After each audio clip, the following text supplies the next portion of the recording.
Olá, muito bom dia a todos. Estou aqui feliz juntamente com o jornalista Mauro Tagliaferri para que a gente possa abrir a edição do Nova Manhã Perspectivas, uma série de encontros entre especialistas que pretendem discutir temas relevantes e que permeiam o dia a dia da nossa sociedade contemporânea. Esta primeira edição marca 2 anos do novo projeto de jornalismo da Nova Brasil, uma iniciativa que nasceu em março de 2020 e com o objetivo de apresentar conteúdo noticioso de maneira mais leve, sem gritaria, nem discursos de ódio. Estamos aqui, então, para discutir uma das siglas de maior relevância nos últimos tempos, a sigla em português ESG. As 3 letras formam o atual tripé de sustentabilidade corporativa. Em resumo, são as práticas ambientais, sociais e de governança de uma organização, de uma corporação. O E ou I vem do inglês environmental e é o fator do meio ambiente dos negócios. O S representa a responsabilidade social, envolve internamente colaboradores, e do lado de fora as comunidades onde a empresa atua. A letra G é como as corporações desenvolvem a sua governança. O Nova Manhã, atento às tendências em sustentabilidade, está reunindo um time de especialistas para trocar experiências e conhecimentos sobre o tema ESG. Uma pesquisa divulgada este ano pela consultoria Deloitte, intitulada 5 Pilares de Riscos Empresariais em 2022, mostra que mais da metade das 130 empresas brasileiras aponta como principais desafios no médio e longo prazo para os seus negócios as mudanças climáticas, 80%, e temas relacionados a ESG, 67%. Hoje, não é mais possível separar a sustentabilidade do lucro da empresa. E para os nossos ouvintes e parceiros, qual é o interesse da gente falar sobre ESG? O Brasil foi o país latino-americano que mais pesquisou a sigla nos últimos 12 meses, segundo o Google. Nunca os brasileiros buscaram tanto um assunto como este. E para falar sobre o tema e a relevância dele no nosso dia a dia, eu vou apresentar aqui os nossos convidados. Gentilmente, já quero agradecer antecipadamente a gentileza da participação aqui conosco. Muito obrigado. O Dr. Joaquim Levy, ex-ministro da Fazenda na gestão de Dilma Rousseff, ex-presidente do BNDES e diretor de Estratégia Econômica e Relações com o Mercado Safra. Dr. Levy, obrigado pela gentileza. Ainda dentro do espectro financeiro, nossa segunda convidada é a Sônia Consiglio, que é fundadora do Índice de Sustentabilidade Corporativa da B3, colunista do Valor Invest, chair do Conselho Consultivo da GRI no Brasil e conselheira do BNDES. Sônia, muito obrigado pela gentileza, muito grato. Ainda na nossa bancada, nós abordamos aqui a linha de produtividade e negócio, conosco o Marcelo Brito, engenheiro de alimento e ex-presidente da ABAG, Associação Brasileira do Agronegócio, palestrante da COP26, co-facilitador da Coalizão Brasil Clima, Florestas e Agricultura. Marcelo, muito grato pela gentileza, muito obrigado. E também, de uma maneira remota, conosco, gentilmente, trazendo um olhar mais acadêmico para essa pauta do ESG, nós recebemos Mônica Gruglianski, que é coordenadora pedagógica de sustentabilidade da FIA Business School, ex-Head of Sustainability da Danone Espanha e consultora da Cambridge Institute for Sustainability Leadership. Muito obrigado também pela sua gentileza, pela participação conosco aqui.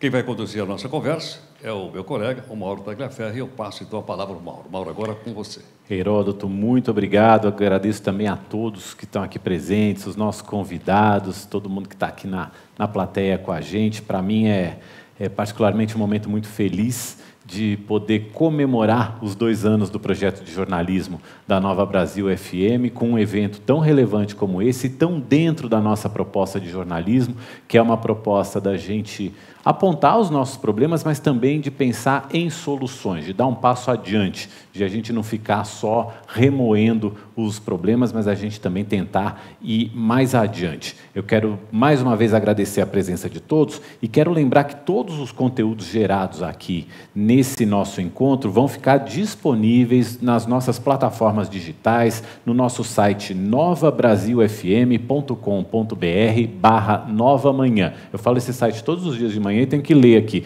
novabrasilfm.com.br/novamanhã. Vamos lá, vamos começar. Eu queria fazer uma primeira provocação aqui aos nossos convidados, que é a seguinte: a gente está falando de perspectivas, mas para a gente poder falar de perspectiva, a gente precisa saber em que ponto estamos na questão ESG aqui no Brasil. De que ponto estamos partindo para a gente pensar depois nas perspectivas que temos. Então, essa é a minha primeira pergunta a todos vocês. Em que ponto estamos? Vou começar com o Dr. Joaquim Levy. Bom dia, um prazer estar podendo conversar aí com os colegas daqui do debate. E eu acho que o tema mais que oportuno e importante. Onde a gente está? Eu acho que a gente está numa conscientização de valores que são valores essenciais para qualquer empresa. No Banco Safra, a gente às vezes diz que ESG, ou em português ASG, né, de ambiental, é uma coisa que tem que estar no DNA de qualquer empresa que queira ter sucesso, principalmente no Brasil.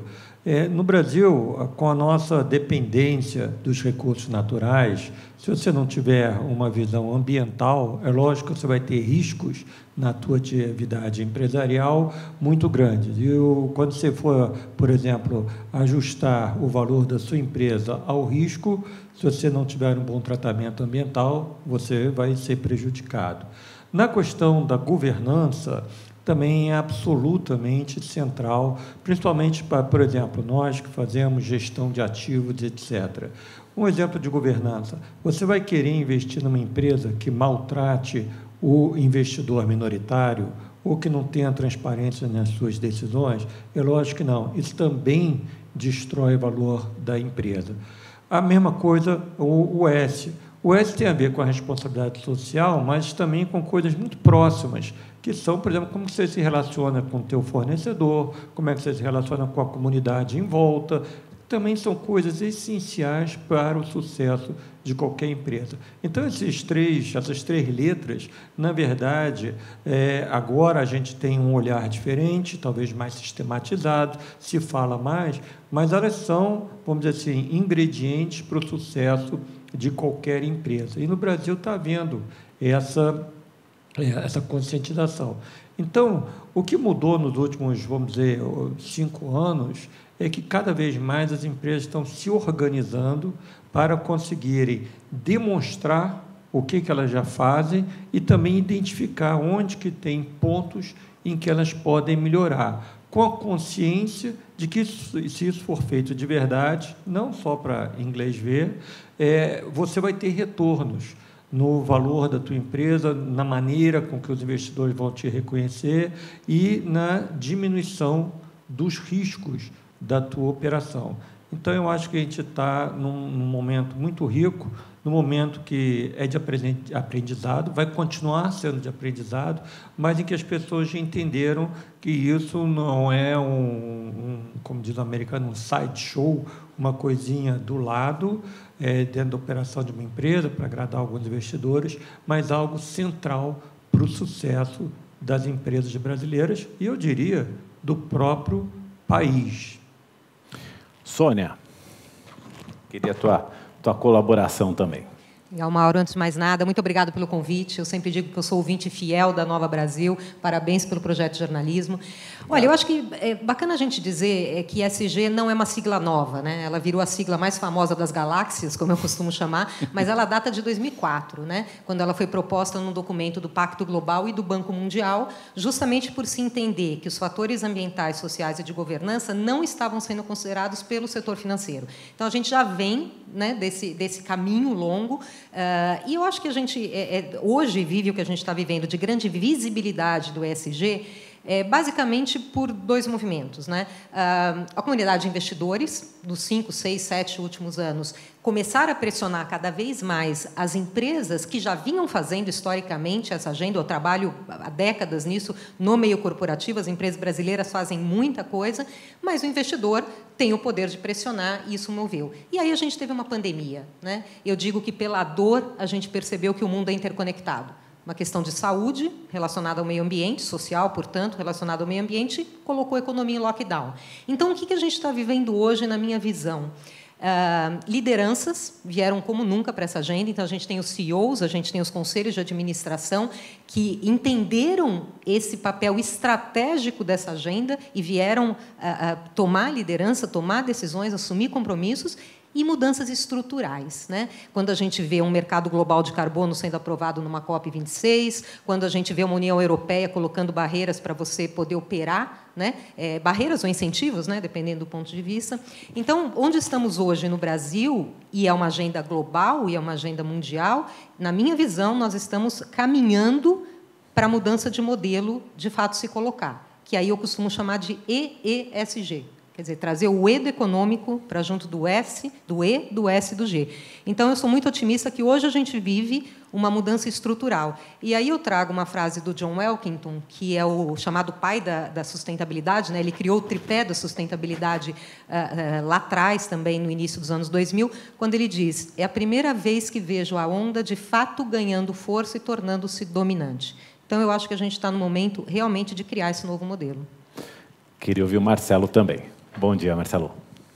Bom dia, Mauro. Obrigado pelo convite. Bom dia aos ouvintes da rádio. Levi, Sônia, Mônica, é um prazer imenso estar aqui com vocês, Heródoto. Mauro, é duro quando a gente começa uma frase dizendo assim, depende. Você perguntou como isso está no Brasil, tá? Eu estou envolvido nesse processo desde 1997, quando eu fiz a primeira viagem para a Alemanha para ouvi-los de qual a visão socioambiental eles esperavam de negócios naquela época, que era um expoente brasileiro. Dentro da agenda ESG, a gente tem que medir o acesso de cada setor, ou de cada parte do Brasil. Eu sou do setor do agronegócio. Tá? A McKinsey fez uma pesquisa no ano passado questionando o conhecimento do mercado de carbono, que está intrinsecamente ligado a uma posição ESG. 81% dos empresários do agronegócio nunca tinham ouvido falar do setor. A gente fala muito do agronegócio brasileiro, mas 71% do valor bruto da produção está na mão de 2% das propriedades. Nós temos milhões de pequenas propriedades e nós não sabemos como inserir essas propriedades, esses pequenos empresários, dentro desse processo ESG. Eu acho que o ESG ele tem ligação muito forte com alguns fatores. Tá?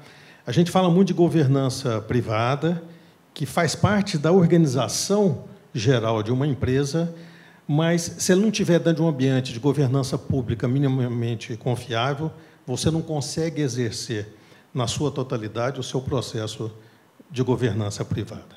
A mesma forma, a parte social e ambiental. E essa é uma questão geracional. Tá? ESG é um processo de melhoria contínua e se transforma a cada geração.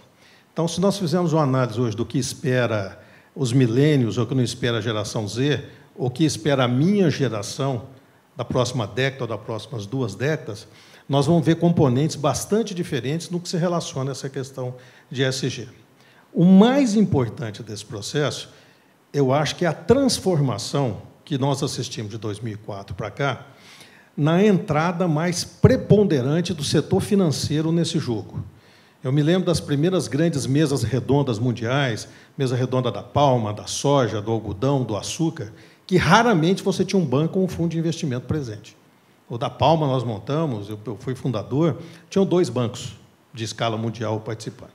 E hoje você vê o investimento muito próximo. Eu até diria o seguinte, quando você, na sua empresa, começar a perceber que você está perdendo cliente, pode começar a chorar, porque, geralmente, você já perdeu o seu investidor. O seu investidor te acompanha hoje muito mais próximo do que o seu cliente ou do que está em volta. Então, essa não é uma agenda parcial ou de marketing. Essa é uma agenda que veio para ficar, agora, que vai exigir de nós, da sociedade, um trabalho muito grande de como compartilhar conhecimento e de como compartilhar acesso para os negócios de forma geral. E disso depende o desenvolvimento do nosso país. Para a gente completar essa primeira rodada, quero chamar a Mônica para ela também nos ajudar a contextualizar. Mônica, na tua opinião, em que ponto estamos na questão ESG? Bom dia, Mauro, bom dia, meus colegas aqui, todo mundo que está escutando a gente, é um prazer. Eu estou falando de Londres, já estou um pouco mais na frente de vocês, estava esperando esse momento muito bacana, estar conversando com todos vocês hoje. Obrigada pela oportunidade. Eu vou pegar de onde os outros deixaram. Acho que a minha perspectiva realmente, né, o meu background é do setor corporativo, academia e o terceiro setor. Então, eu acho que, complementando o que já foi dito aqui, eu vou dizer, inclusive, que essa agenda de ESG, que começou em 2004, né, como a Sônia bem colocou, na verdade, ela é uma agenda bem mais antiga, né? A agenda da sustentabilidade, ela tem muitas e muitas décadas, o corpo científico por trás disso é muito antigo, é muito sólido, e é fundamental para a gente estar onde a gente está hoje, né? O trabalho dos think tanks, do terceiro setor, governos e muitas empresas não é inexpressivo, né? Ele é muito importante. Então, eu acho que com a agenda ESG, a gente catapultou a nossa jornada, né, rumo ao desenvolvimento sustentável para um nível muito mais para frente, né, dentro de tudo que vocês já colocaram. Mas eu acho que uma outra perspectiva que a gente pode colocar aqui é como esses outros setores estão engajando com essa agenda, né, onde a gente tem lá na FIA muita experiência com esses novos profissionais que estão entrando no mercado, e a gente vê que, acho que já foi bem colocado, os desafios para os gestores, para os investidores, né, para todos os setores da economia e em todos os níveis de gestão, né, desde os mais júniores aos mais sêniores, ainda é brutal. Assim, é uma avalanche de iniciativas e profissionais que já estão se engajando com essa agenda, mas que precisam ainda conhecer mais sobre como implementar tudo isso, né? Todos esses projetos, novas iniciativas, empreendimentos, eles precisam ser informados por uma mentalidade que tenha base no desenvolvimento sustentável, né? E é esse processo que a gente está passando agora. A gente está juntando uma nova geração de profissionais que está entrando no mercado de trabalho, que já vem com esse mindset, mas que ainda precisa de ferramentas para colocar tudo isso em gestão, né? É uma mentalidade de inovação, de mudança não só de produtos, mas de processos e de modelos de negócio que a gente vai ter que implementar para atingir esses objetivos mais amplos que a gente se colocou, né, com o Acordo de Paris e toda essa legislação que está aparecendo por aí. Então, a gente tem um desafio muito grande. Eu, pessoalmente, sou muito otimista. Eu acho que a direção para onde a gente está indo, ela é evidente, né? Quem já está, como nós aqui, que já estamos há muitos anos nesse mundo da sustentabilidade, é um prazer ver que isso está, por fim, acontecendo, mas a gente sabe que a gente tem muito trabalho pela frente ainda. A gente tem alguns países, né, algumas regiões, como a Europa, que está puxando a agenda, e o Brasil, nesse contexto, tem um desafio muito importante, que é sincronizar as perspectivas dentro do país. A gente precisa criar lideranças que puxem essa agenda dentro do país e que a gente possa posicionar o Brasil fora, não como um país que é parte do problema, mas sim como parte da solução. Então, a gente tem um diálogo interno ainda no Brasil que está se consolidando. A gente tem várias lideranças em diversos setores que estão surgindo com essas novas gerações, esses novos discursos, esse novo mindset, mas acho que o nosso desafio ainda é conseguir algum tipo de coordenação e consenso para que a gente tenha uma voz mais importante e o Brasil possa desfrutar das riquezas que tem, né? O Brasil é um país, como o Levi colocou muito bem, os recursos naturais do Brasil, por fim, estão sendo reconhecidos como riquezas importantes do planeta, e eu acho que é uma grande oportunidade para o Brasil. Então, otimista. A gente, então, tem aqui, pelo que vocês expuseram para a gente, um cenário em que temos já a consciência da importância de se adotar políticas sustentáveis no campo no ponto de vista ambiental, de governança social. Ou seja, as empresas já tomaram consciência disso, uma parte da sociedade já tomou consciência disso. A gente está vendo que a questão do capital, do mundo financeiro, entrar nesse jogo é um impulsionador desse processo, mas, por outro lado, pelo que vocês estão falando para a gente ainda precisa de mais conhecimento e de mais tecnologia para conseguir implementar as políticas ESG nas nossas empresas.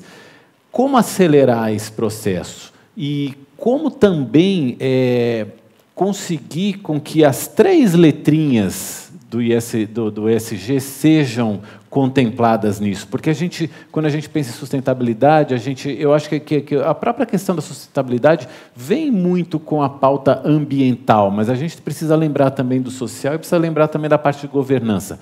Como acelerar e como abranger todas as 3 letras do ESG nesse processo? Eu acho que é importante ter as 3 letras. Evidentemente, o ambiental tem tido um destaque cada vez maior, porque ele está cada vez mais associado à questão climática. Como a questão climática é uma questão existencial, vai ser difícil você ter lucro se a Terra acabar. Você vem acabou em primeiro lugar, né? Em primeiro lugar. Nessa questão aí, continuando um pouco o que tem sido falado, eu vou falar um minutinho sobre o climático. Eu acho que tem uma evolução muito grande de percepção do valor, vamos dizer assim, do carbono, ou seja, da capacidade que muitos setores brasileiros, particularmente na questão da floresta e na questão da agropecuária, a gente tem de capturar o carbono da atmosfera. Usa uma palavra até assim meio forte, sequestrar. Mas, enfim, tirar o carbono da atmosfera. Esse é o maior desafio, porque a gente sabe que o aquecimento global vem do carbono que é emitido, tá certo? E que, enquanto ele está na atmosfera, ele impede o calor de ir embora. Muito bem. Na verdade, hoje não existem tecnologias industriais para você conseguir fazer esse sequestro em escala. A única tecnologia que tem hoje é natural. Então, os oceanos têm um papel preponderante, mas que estão meio começando a ser saturados.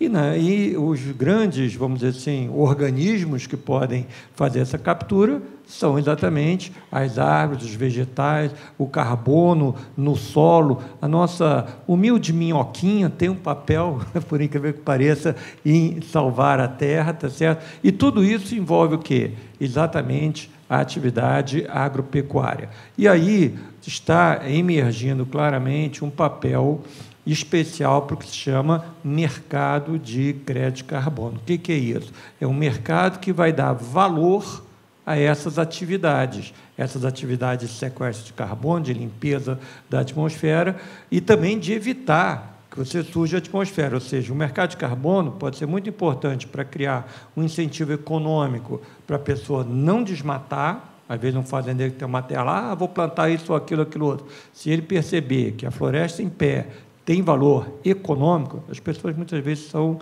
muito motivadas por fatores econômicos, você já percebeu, né?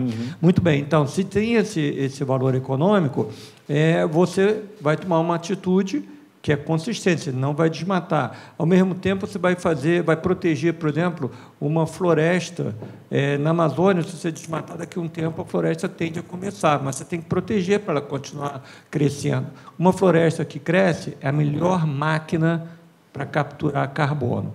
Então, a gente conseguir fazer isso, tornar parte da nossa atividade econômica, como disse muito bem Marcelo, não só para os grandes proprietários, mas também lá para o assentado, para o pequeno proprietário, todo mundo no Brasil, isso pode ser transformacional. Mas, para isso, a gente tem um grande desafio de conseguir constituir esse mercado, conseguir bem definir quais atividades realmente são eficazes em capturar esse carbono, etc. Eu acho que esse é o desafio mais imediato para a gente reposicionar, como disse a Mônica, reposicionar o Brasil nessa discussão. E eu acho que, a partir daí, as outras áreas também são fortalecidas. Por quê? Dentro do desafio climático, as empresas estão sendo forçadas, né, como disse a Sônia, pelos investidores, a dizer, e você, o que está fazendo? Isso se chama governança. Quando uma empresa é clara, se força a desenhar uma estratégia e comunicá-la e depois segui-la, num caminho, por exemplo, emissões zero, ou o que quer que seja relacionado a isso, mas também como que ela trata diversidade, como ela trata outros aspectos das 3 letrinhas. Eu acho que isso é parte dessa transformação que a Sônia falou e que está sendo impulsionada pelo investidor e pelo consumidor, e por todo mundo, pelos jovens. Todo mundo hoje em dia quer saber, explica o que você está fazendo. Afinal, as empresas têm um papel tão importante na sociedade, elas têm que estar se comunicando e têm que estar assumindo compromissos consistentes e transparentes com os stakeholders, né? Falando a palavra inglesa, mas, ou seja, todo mundo que está nesse ecossistema em volta dela. E isso é parte do S também, como eu falei, como você se relaciona com o teu empregado, o teu fornecedor, a pessoa que está em volta das suas fábricas, da sua fazenda, etc. Então, na verdade, vai tudo junto. Talvez impulsionado pela questão climática, pelo E, pelo A, mas tem que ir tudo junto e o impacto na governança das empresas é extremamente positivo. Sônia,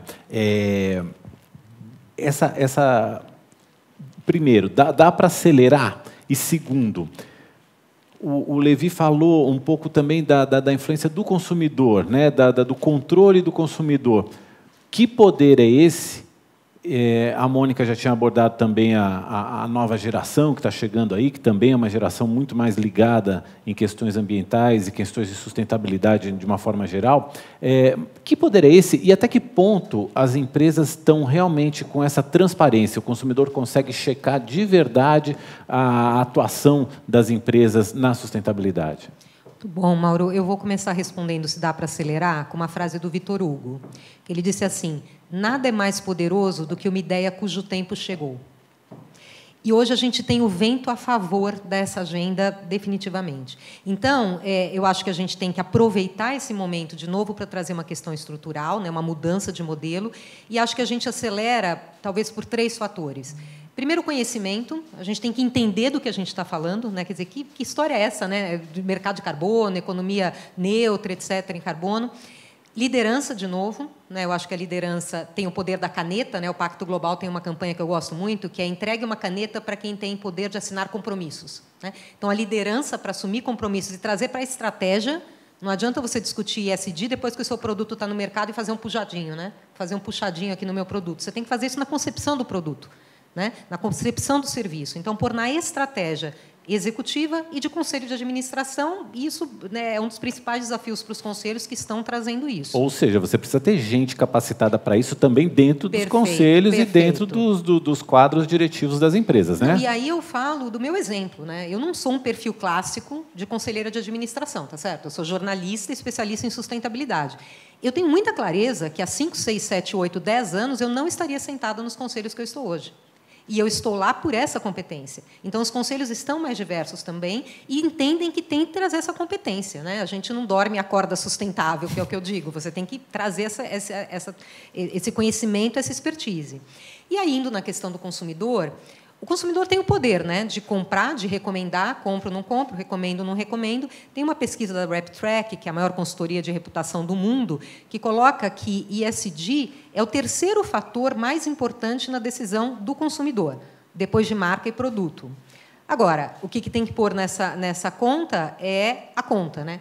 A conta financeira fecha no final do mês. Nós ainda não temos todas as tecnologias que precisamos para esses produtos serem tão competitivos quanto os seus similares, que não têm esses diferenciais. Muitas vezes eles custam mais caro. E aí você tem que fechar a conta no final do mês.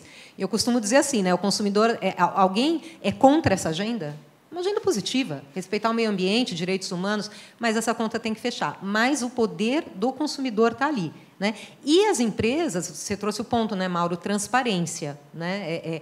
As empresas, cada vez mais, seja por onde vier essa pressão, divulgam o que elas estão fazendo, né? A questão dos seus relatórios, os seus sites, e o consumidor começa a cobrar o que ela não fala. Então, eu acho, sim, que a gente tem uma boa oferta de transparência de informações, falando aí até como GRI, né, que é o framework mais usado no mundo para isso, mas claro que tem espaço para avançar muito em oferecer essas informações e, por outro lado, o consumidor poder exercer esse papel também. Marcelo, a gente falando de acelerar a questão da agenda ESG no Brasil, e quando a gente olha para o setor do agro, a sensação que a gente tem é que a gente deu alguns passos atrás nos últimos anos, em questão de preservação do nosso ambiente, em questão de a gente fiscalizar irregularidades que acontecem. Essa percepção, na tua opinião, é real? Quando a gente pensa em acelerar esse processo, a gente está olhando para um setor que está, de fato, comprometido com essa aceleração, ou a gente está dando passo para trás? Mauro, você sabe que essa é uma percepção errada. Infelizmente, falta conhecimento nesse setor. E é bom a gente ter essa informação que você traz para a gente botar mesmo o pé no chão e saber onde estamos. Olha, o Brasil continua aumentando suas exportações ano a ano. Tá? Pela primeira vez na história, nós chegamos a 2 trilhões de faturamento ano passado no setor e exportamos 116 bilhões de dólares. Pela primeira vez passamos dos 100 bilhões de dólares. O que eu estou querendo dizer com isso? Por acaso existe um complô mundial de 190 países do mundo para a destruição socioambiental brasileira? Por isso que eles estão comprando o nosso produto? Não, não é isso. Tá? Vamos pegar aqui um estudo do MapBiomas, tá? Que talvez é o estudo mais completo na questão do desmatamento no Brasil. Ele aponta que 2% das propriedades privadas brasileiras são responsáveis por mais de 70% do desmatamento. Tá? Então, quando você pega o grau de desmatamento, o grau de degradação ambiental brasileiro, hoje 65% dele é feito sobre áreas públicas. Nós estamos falando, literalmente, de roubo de área pública. Aí é crime organizado na veia. Os outros 35%, que são relacionados ao setor privado, esses estão dentro de 2% das propriedades totais. Eu acho que falta ao brasileiro conhecer mais desse ativo importante do Brasil, que é a produção de alimentos. E por que eu falo desse conhecimento? Se você for na China, se você for em Xangai, num restaurante hoje, provavelmente você vai descobrir de onde veio a carne brasileira que está naquele restaurante. Mas eu gostaria de desafiar qualquer um que nos ouçam agora a perguntar no seu açougue ou no supermercado onde você compra a sua carne, de onde ela veio. Ou o seu fabricante de biscoito, de onde veio a proteína de soja que estava lá dentro. Olha, eu diria, assim, de fontes que, numa grande rede de supermercado, uns 3% é totalmente rastreável dos produtos ali. Então, Mauro, é isso que eu digo. Tá? A gente tem que ter a consciência. Quando a gente vê uma pesquisa do que o consumidor coloca como seu principal item de compra, número 1, número 2, número 3, número 4, isso tem sempre uma resposta do seu posicionamento enquanto cidadania, e você se enxerga dentro daquele processo de cidadania global.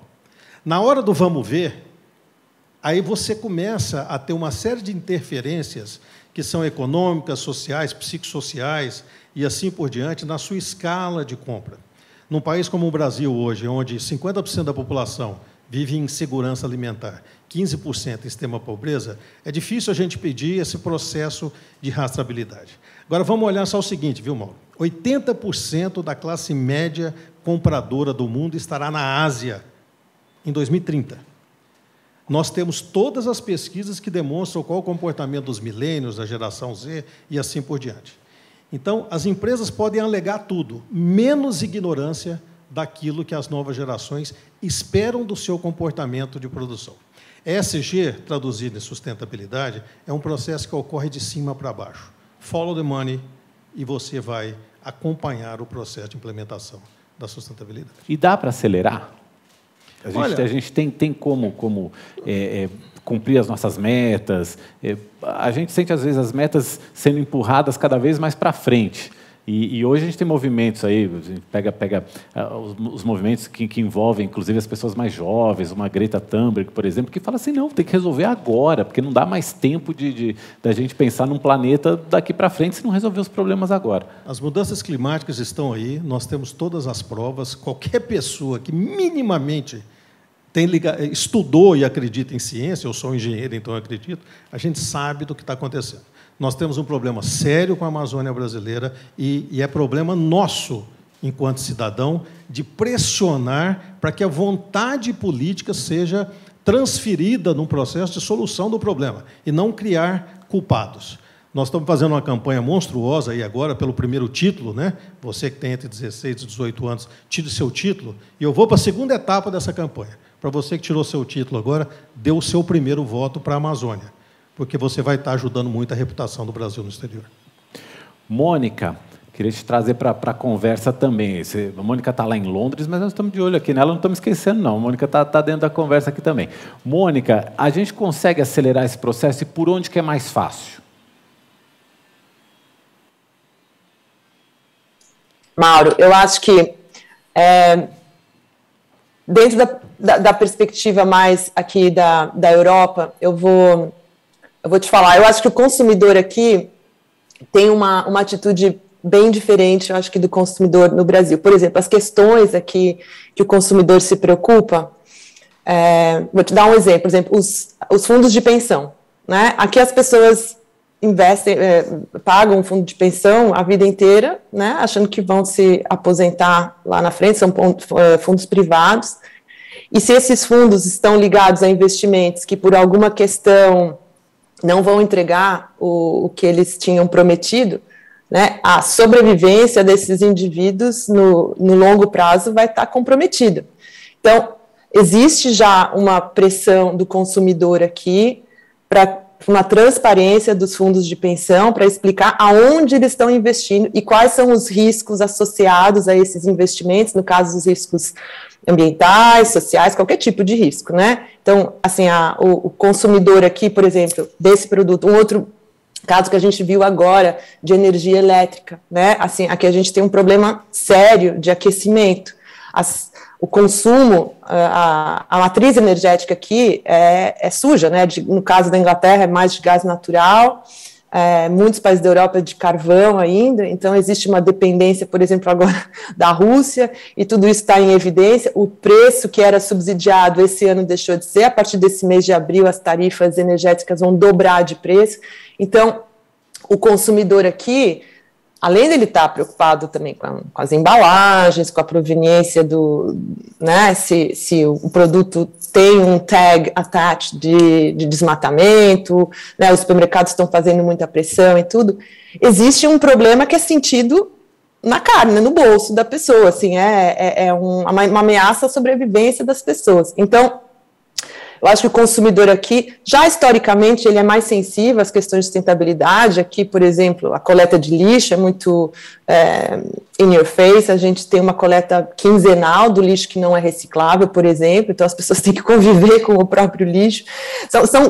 É um sistema que ele obriga o consumidor a ser mais criterioso e ser mais crítico, né? Fazer mais pressão para que essas coisas não ameacem a sua sobrevivência. Agora, como é que a gente pode, talvez, transferir essa experiência para o Brasil e acelerar esse processo?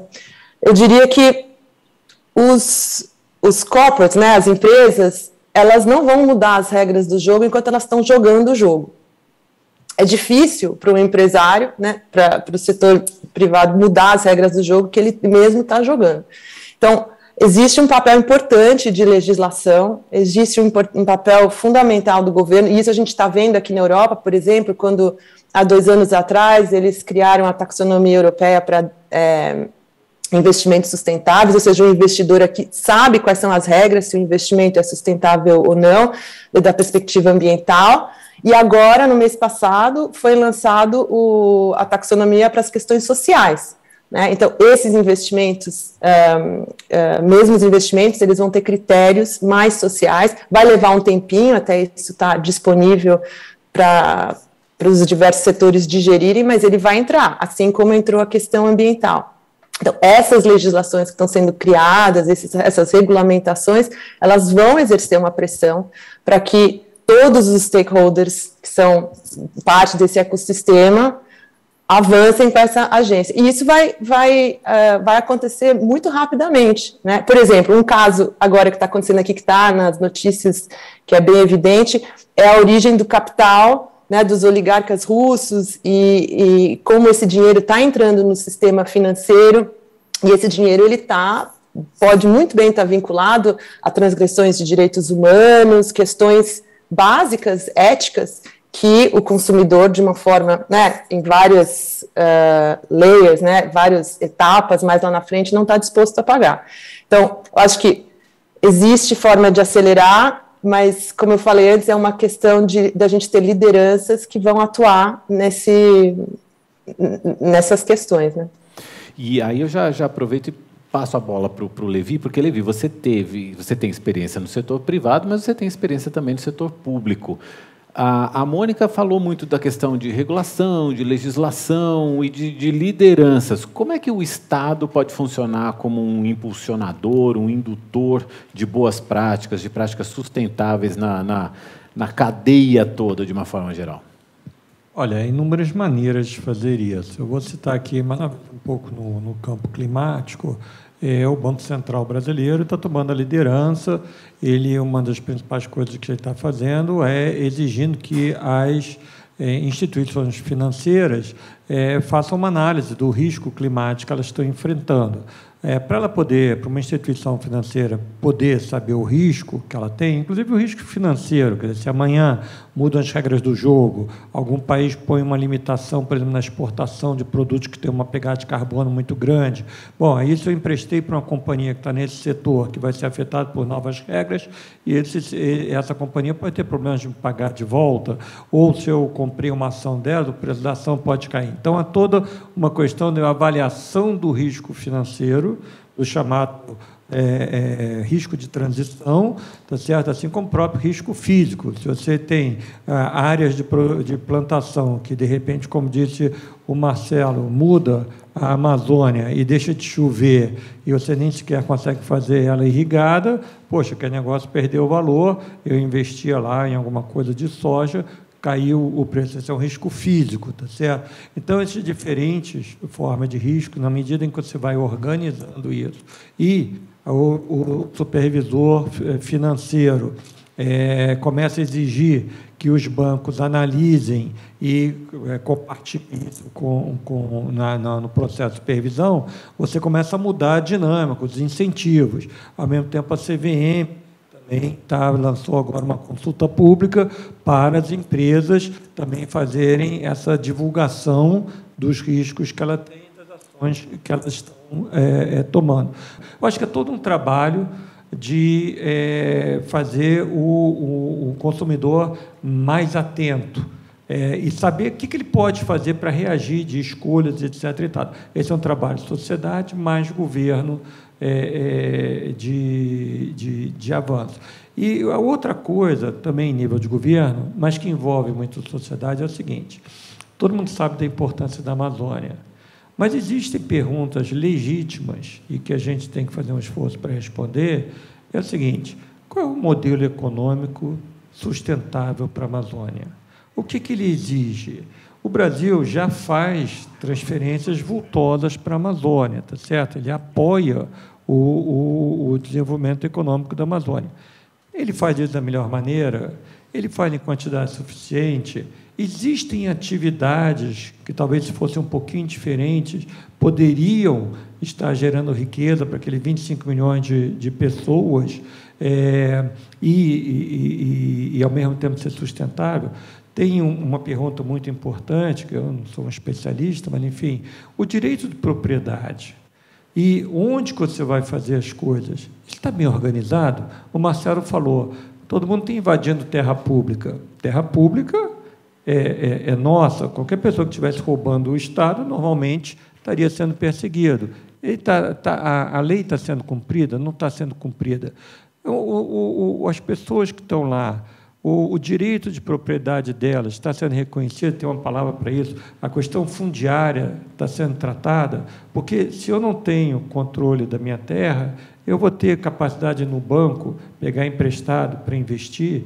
Então, o Estado, junto com a pressão da sociedade, está certo? Isso que é uma democracia, o Estado não é um ente que vive sozinho, ele reflete as nossas pressões, está certo? O Estado também tem um papel muito importante em garantir cumprimento da lei, no aspecto tanto de evitar invasões e queimas, quanto também de reforçar o direito de propriedade dentro de uma estratégia de ordenamento do territorial que faça sentido e que proteja patrimônio que, depois que você destruiu, é muito difícil trazer de volta. Mas, então, assim, tanto do lado do consumidor, quanto do lado de ter uma política mais estruturada para a Amazônia, há muito que pode ser feito junto com a sociedade, junto com as empresas.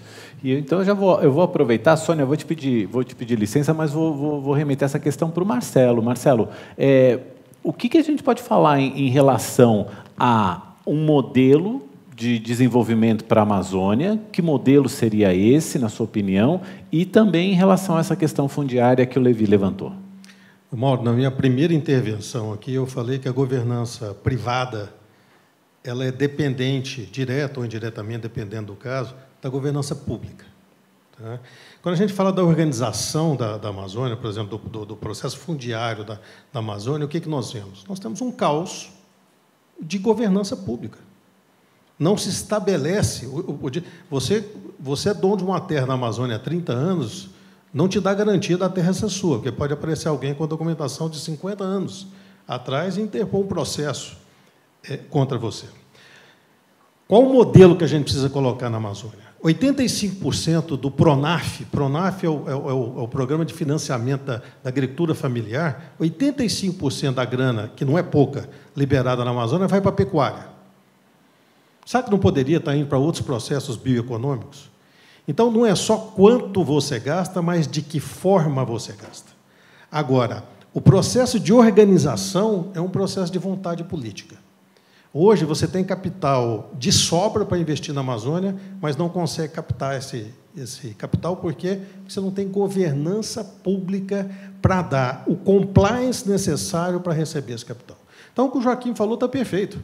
E isso se encaixa dentro de governança pública, que é um verdadeiro muro que se levanta à frente do setor privado. Isso cabe a quem? É governo federal, os governos estaduais? A todos. A gente tem mania de culpar só o executivo. Tá?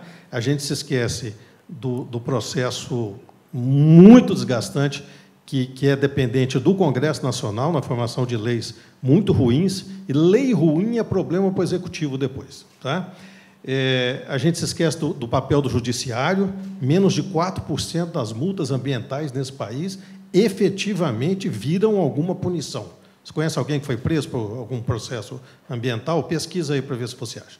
Então, tem o papel do judiciário nisso, o papel dos governos estaduais e o papel dos municípios. Não é crível você entrevistar um prefeito, o prefeito fala assim, dentro do meu município tem mais de 200 garimpos ilegais. O senhor sabe que eles são ilegais? Sim. A sua prefeitura fez alguma coisa? Não. O seu governo do Estado fez alguma coisa? Não. O governo federal, o IBAMA, fez alguma coisa? Não. O Banco Central, que regula o mercado de ouro no Brasil, tem feito o quê? Eu compro cacau de pequenos produtores na Amazônia. Quando ele manda o cacau, eu emito a nota fiscal eletrônica de entrada. O mercado de ouro no Brasil ainda funciona com nota fiscal manual. Então, ou seja, a gente precisa interligar todos esses pontos do processo de governança pública para entender aonde o setor privado vai chegar. O setor privado precisa de alguma organização para chegar e contribuir na melhor formatação desse processo. Ninguém vai para o meio do mato de graça, como o Joaquim falou, sem ter nenhuma estruturação fundiária, jurídica, total insegurança jurídica. Então, isso cabe a nós, enquanto cidadão, pressionar os entes governamentais necessários, judiciário, executivo, legislativo, governos estaduais e federais. Sônia, e do ponto de vista assim, das lideranças, o que você tem observado, tanto das lideranças públicas como das lideranças privadas, nessa evolução, nessa tentativa da gente ser mais sustentável, da gente adotar as práticas mais sustentáveis? O liderar pelo exemplo, o dar esse exemplo, isso de fato interfere? Isso é transformador? Totalmente, né, Mauro? Eu vejo hoje uma consciência maior de que o desafio é coletivo.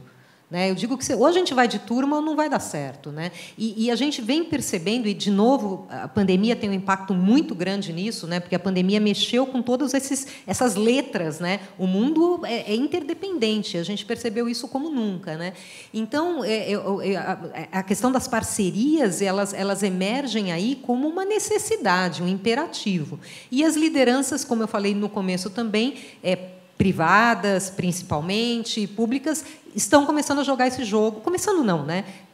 Intensificando esse jogo conjunto. Então, vejo, sim, esse movimento de interligação. Eu sempre volto nos investidores, né, todo o meu background, e a gente sabe a diferença que pode fazer uma fala de um investidor, e a gente tem um ícone aí na BlackRock, que é a maior gestora de recursos do mundo, né, meros 10 trilhões de dólares sob gestão, que é vocal nessas questões de sustentabilidade, vem falando disso há vários anos ali na carta do CEO, e na carta do CEO do Larry Fink deste ano, um dos pontos é parceria público-privada, né? Então, de novo, o desafio é de todo mundo e a gente precisa ter essa lógica compactuada. Mas né? não tem um descompasso muito grande entre o que as lideranças do setor privado estão conseguindo avançar com as lideranças do setor público? Eu acho que sim. Eu sou, de novo, pelo meu background, fã do setor privado. Eu acho que a gente tem um protagonismo, a gente exerce esse protagonismo e não é de hoje, né?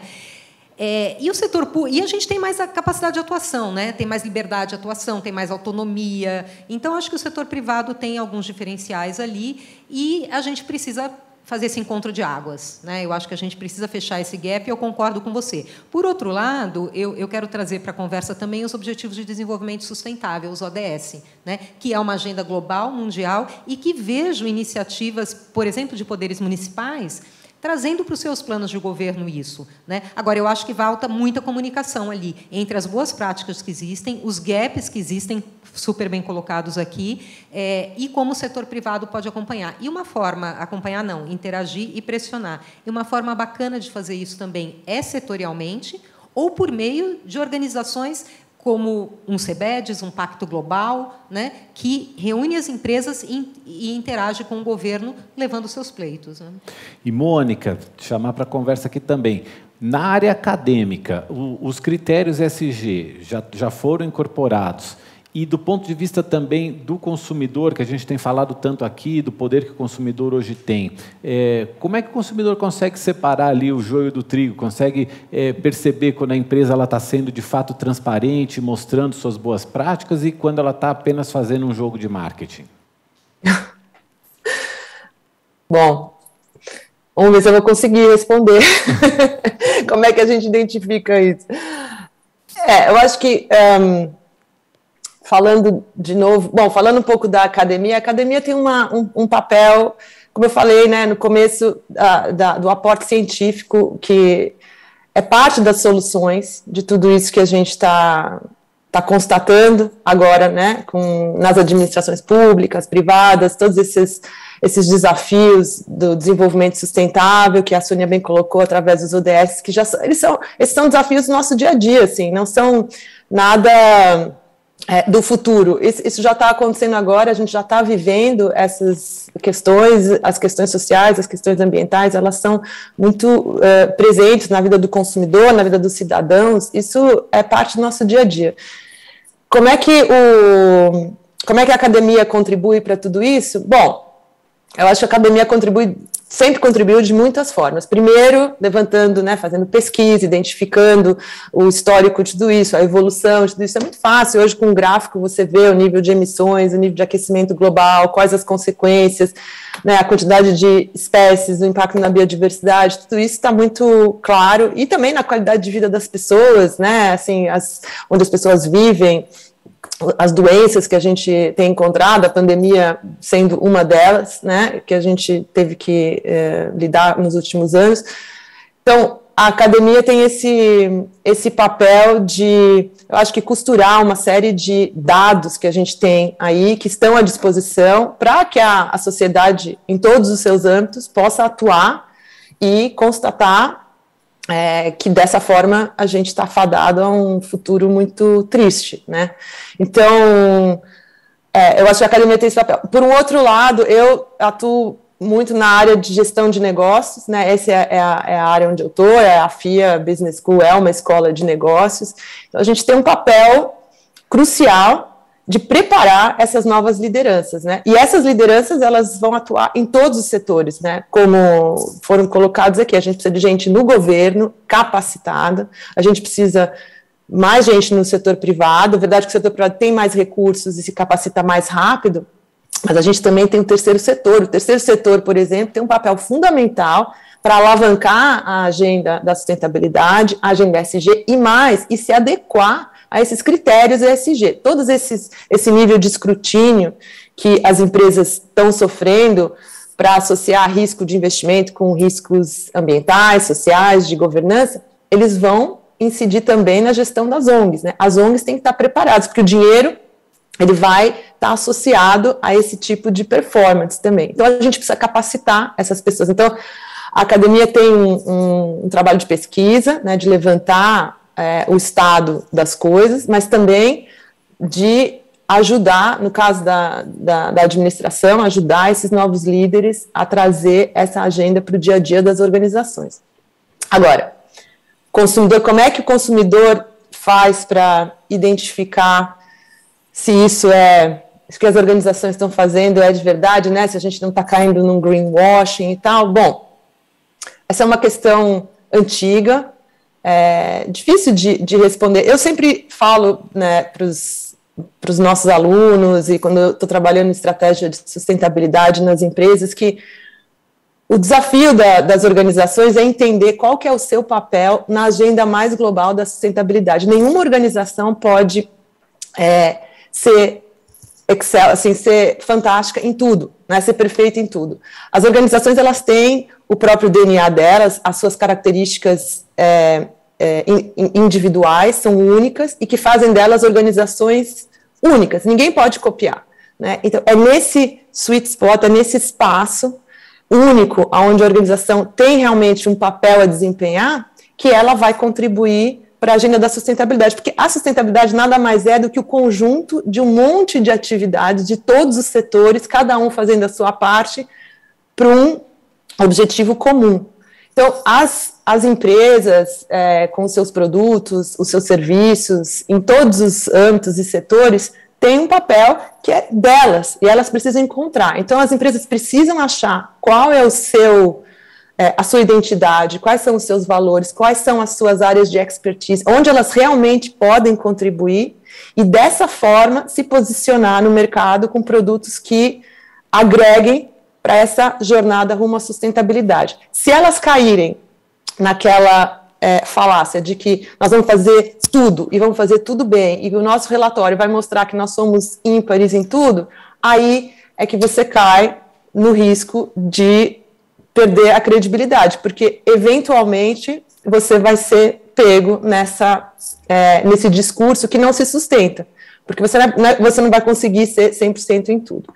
Então, da parte do consumidor, eu acho que a gente precisa se equipar com mais informação, né? Como já foi colocado aqui, o consumidor vota com a sua carteira, ele decide na hora da compra, e com isso ele está shaping, né? Ele está formatando o mercado, né? E selecionando as empresas que vão ficar com seus produtos ou não.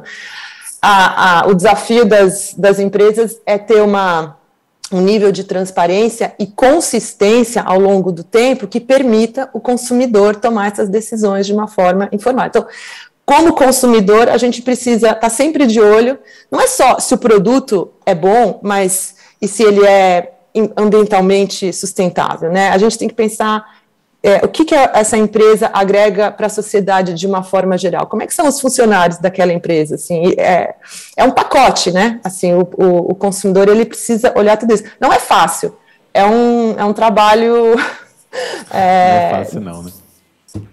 Complicado, mas eu acho que a gente não tem opção. E eu queria, a gente está chegando agora no final, até pedir para que cada um de vocês dê aqui a sua última contribuição, as suas considerações finais, e eu queria propor a seguinte pergunta.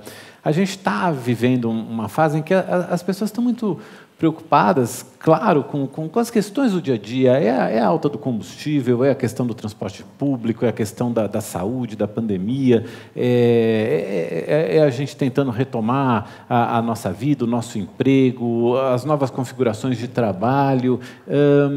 Eu queria que, nas considerações finais de cada um de vocês trouxessem para a gente, assim, por que cada um de nós precisa parar e refletir sobre essa questão da sustentabilidade? O que está em jogo daqui para frente, inclusive nesse ano que estamos, que é um ano eleitoral, o que está em jogo e que motiva que a gente pare e pense no nosso futuro do ponto de vista da sustentabilidade ambiental, do ponto de vista da sustentabilidade social e da governança também. Marcelo, vou subverter a ordem aqui, vou começar por você. Mauro, obrigado. Vou ser bem rápido, tá? Diante de realidades contundentes como essa que nós estamos vivendo, tá?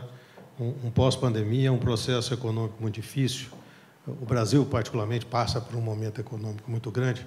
Então, em processos contundentes, nós temos uma tendência grande ao auto-engano. Tá? Ao auto-engano que nos propõe seguirmos trilhas que está naquilo que nós acreditamos como os mitos que formam a nossa personalidade. E, dessa forma, nos trancamos não vendo o que está em volta e do que nós podemos fazer num processo compartilhado em comunidade.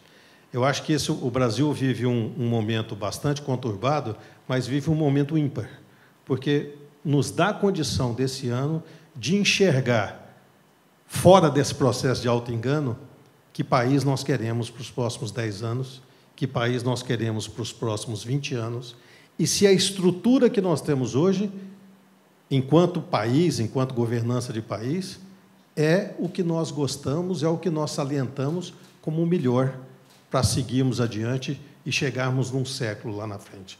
Só quero fechar, Mauro, dizendo o seguinte, a gente sempre falava de uma virada, de uma geração, temos que trabalhar para uma geração futura. Não é uma geração futura, não, gente. Quem tem filho hoje, seu filho vai ver a virada do século. Vai estar muito bem, com saúde, vivendo em 2100. Então, pelo amor de Deus, o que nós estamos fazendo hoje não é para geração futura nenhuma. É para os nossos filhos, para os nossos netos, para a turma que vai ter o prazer que nós tivemos em ver a virada do século.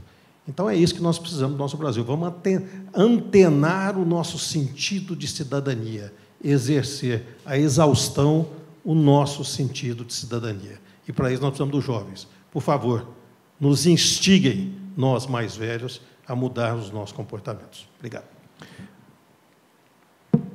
Sônia.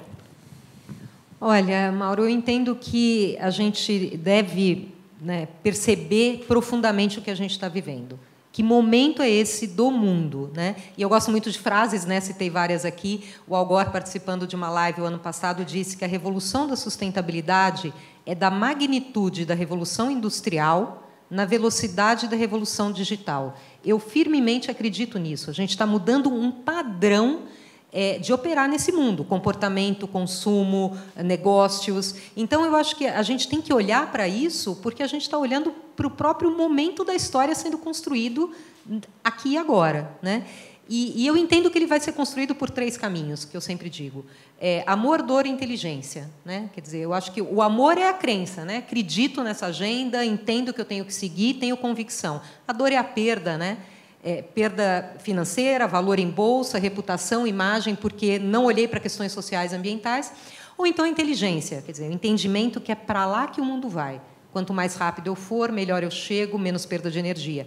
Eu digo assim, se a gente conseguir juntar o amor e a inteligência, é o melhor dos mundos, mas a gente tem que olhar porque é o próprio padrão de mundo se colocando adiante. Mônica. Mauro, eu diria... Eu vou na cola da Sônia e vou citar o Paul Hawkins, que eu gosto muito. Ele diz que a crise climática não é um problema científico, e sim um problema humano. Eu diria, como uma reflexão final, que para todas as pessoas que estão nos escutando e que estão refletindo um pouco sobre isso, que você seja curioso, se interesse do que está acontecendo, se informe, invista nesse conhecimento, em você mesmo, para você ser um membro ativo dessa transformação. Porque a ciência já provou que nós estamos todos conectados. Existe até um aspecto muito interessante, o Marcelo vai concordar comigo, que hoje já é provado que tudo que acontece no subsolo, dentro da terra, nas lavouras, nas florestas, com as micélias, né, com os fungos que estão conectando ali, Então, quando uma árvore está meio fraca e meio doente, uma outra árvore lá do outro lado sente isso através dessa conexão, como se fosse um sistema nervoso lá embaixo, e alimenta a outra árvore. Então, assim, a natureza dá todas essas dicas para a gente de como a gente vai transformar esse nosso sistema. Nós estamos todos conectados, a gente precisa de um pensamento sistêmico. Não adianta a gente consertar uma coisa e quebrar a outra, que é o que normalmente a gente tem uma tendência a fazer, a gente faz uma coisa aqui e acaba quebrando outra. Então, eu acho que a grande saída para a gente avançar nisso é realmente esse pensamento holístico, sistêmico, e essa noção de que não dá para resolver uma coisa sem ter em vista a outra. Levi, por que então, com tantos problemas que a gente tem no nosso dia a dia, tantos problemas práticos que a gente tem que enfrentar, por que temos que nos preocupar com essa questão da sustentabilidade? Olha, a questão da sustentabilidade, ela é aquilo que eu falei, existencial, porque ela vai mudar tudo na nossa vida, tá? Se a gente não conseguir diminuir as emissões de carbono nos próximos anos, a solução que existe hoje, mais próxima, é o seguinte: vamos jogar na atmosfera uma opção de produtos para não deixar o sol entrar, criar um inverno artificial, e aí você vai conseguir esfriar a atmosfera. É isso que eu quero. Esse é o nível, né? Se chama geociência, é um negócio bacana. Esse é o nível de experimento com a gente, que eu saiba, não existe uma segunda Terra, pelo menos não foi detectada. A gente vai brincar com isso. A gente aqui no Brasil não tem muito essa percepção de alguma coisa muito horrível poder acontecer e uma população acabar. Mas o nível de risco é um pouco por aí. E, como disse o Marcelo, não é longínquo daqui a 400 anos. É das pessoas que estão vivendo hoje. Tá certo? Então, lógico que isso chega na frente. Por isso que até muitos líderes políticos começaram a dizer: opa, isso é um risco de soberania nacional. Aqui no Brasil, a gente fala de segurança nacional, soberania, etc. Há dois riscos hoje, os maiores dois riscos que a gente tem são: se amanhã, com o aquecimento global, a Amazônia secar, o Brasil inteiro seca, a gente deixa de ser potência agrícola, mudou tudo. O nosso poder, o nosso bem-estar acabou. Então, aqueles que são responsáveis pela segurança nacional têm que estar olhando isso. Tá certo? O segundo risco é que, no abandono, e se você não tiver uma opção econômica boa para a Amazônia, e não é fácil, o risco daquilo se tornar uma área com gangues internacionais, etc. Também o que? Uma violação da nossa soberania. Então, eu acho que a percepção pelo setor produtivo, pelo setor financeiro, tá certo? Desses riscos para o funcionamento da nossa economia, do nosso país, é que faz que todo mundo comece a olhar. E aí eu volto àquilo que eu mencionei em relação, por exemplo, até ao papel do Banco Central. Ele vê isto como um risco sistêmico. No dia a dia, eu acho que a gente tem que estar se informando, tá certo? Não adianta ficar paranoico, mas a gente está se informando, está se interessando e procurando ter essas ferramentas para fazer aquelas escolhas. A escolha no investimento que eu vou fazer: eu quero investir num fundo ISG, eu quero comprar uma cota de um fundo, por exemplo, de crédito de carbono, tá certo? Então, nas tuas opções, eu vou comprar uma empresa que é mais resistente e que está se preparando para um eventual choque climático e que está procurando diminuir esse choque, ou não? Essas são decisões que a gente tem que fazer, tem que estar se tornando consciente, assim como na compra do menor produto, da roupa. A roupa que eu estou fazendo, a roupa sustentável, ou usa a água de um lugar que sequer tem água? Ela respeita os moradores de onde ela é produzida ou de onde vem a matéria-prima dela. Então, é lógico que não pode querer sobrecarregar as pessoas, ainda mais num país que nem o Brasil, que o cara acorda às 4 horas da manhã para pegar o trem para ir para trabalhar, tá certo? Mas, na medida em que a gente vai facilitando as pessoas a terem essas ferramentas para poderem estar escolhendo, de uma maneira natural, simples, aquilo, assim como a gente escolhe coisas boas e coisas ruins, a gente está participando nesse processo. Eu acho que dá para fazer muita coisa, e principalmente, como a Sônia disse, juntos. Todo mundo tem que estar junto nisso, e eu acho que pode ser um ponto de união muito importante no Brasil, porque o último pensamento, o Brasil, nessa questão climática, a gente tem desafios enormes, mas também vantagens enormes. A Mônica estava mencionando a matriz energética. A nossa matriz energética é super limpa, desde o biocombustível até o solar, eólico, rio, tudo isso. Então, a gente, de certo modo, está na frente dos outros países. E se a gente souber aproveitar isso bem, o Brasil vai poder estar crescendo, criando empregos e tendo segurança, que é o que a gente quer. Quero agradecer muito, Levi, Sônia, Marcelo, Mônica, muito obrigado pela participação de vocês, por todas as informações, os pontos de vista que vocês trouxeram aqui. Eu acho que foi super enriquecedor. Acho que quem está nos acompanhando, os nossos ouvintes, internautas, espectadores que nos acompanham no dia a dia, estão sabendo muito mais hoje, depois dessa nossa conversa aqui sobre ESG, do que sabiam antes. Eu também aprendi muito com vocês, muito obrigado. Estão convidadíssimos para voltarem à Nova Brasil FM, participar do Nova Manhã. A Sônia já participou com a gente, volta também, sabe, participar do Nova Manhã, sabe, porque assim, muito importante saber e ter o conhecimento que vocês têm junto com a gente. Isso só ilumina o debate. Heródoto, muito obrigado. Quero também agradecer a toda a plateia, o pessoal que está aqui com a gente hoje. Pedir, lembrar que a gente tem as nossas redes sociais, a gente está no YouTube, a gente está no Twitter, youtube.com/Nova Manhã é o YouTube do Nova Manhã, a gente tem o YouTube da Nova Brasil FM também, a gente está no Twitter, a gente está no Instagram, siga as nossas redes sociais e, de novo, lembrando, esse conteúdo vai estar disponível para você no nosso site novabrasilfm.com.br/Nova Manhã. Mais uma vez, muito obrigado por participar desse primeiro nosso encontro de perspectivas aqui na Nova Brasil FM. Que seja o primeiro de muitos, porque isso ilumina, isso ajuda a gente a construir um país melhor, um mundo melhor. Obrigado a todos. Obrigado, Mauro. Obrigada.